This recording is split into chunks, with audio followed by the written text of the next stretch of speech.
पर मैं सुनने और चाहने वालों को चौधरी दानिश का सलाम। तो दोस्तों, आज इमरान खान का वकील बहुत ही ज़्यादा गुस्से में अदालत में पेश हुआ और उसने अदालत में जाने से पहले जो तकरीर किया वो आप सुन लेंगे तो आपके भी होश जो हैं उड़ जाएंगे कि अयूब खोसा ऐसे सख्त अल्फाज में उन्होंने पहले कह दिया था कि मैं किसी अदालत में नहीं जाऊंगा, मैं कोई केस नहीं लड़ूंगा।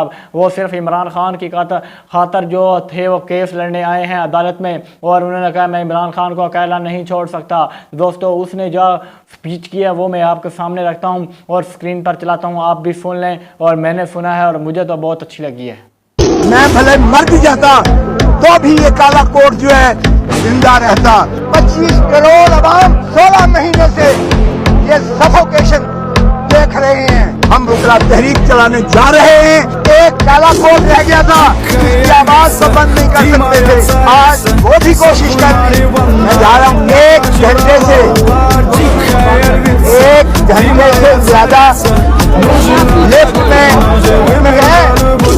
25 करोड़ अवाम 16 महीने से ये सफोकेशन देख रहे हैं। एक काला कोट रह गया था, इसकी आवाज को बंद नहीं कर सकते थे, आज वो भी कोशिश कर रही। हम मरने से बच गए आपके सामने जो अशर था, लेकिन ये गलत फहमी में है कि इस तरह से बुला के ये अल्लाह को मार देंगे। मैं भले मर भी जाता तो भी ये काला कोट जो है जिंदा रहता।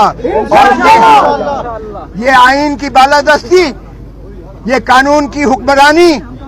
दोस्तों, इमरान खान के वकील जो अयूब खोसा थे उनका कहना था अगर मैं मर भी जाता ये काला कोट जिंदा रहता और इमरान खान की हम हिफाजत करते और इमरान खान के हर केस को ख़त्म करवाना मेरी जिम्मेदारी है। मैं उसके केस अदालतों में जाके लड़ूंगा और कानून की पासदारी करूंगा और इमरान खान को बाइज्जत तरीके से बरी करवाऊंगा।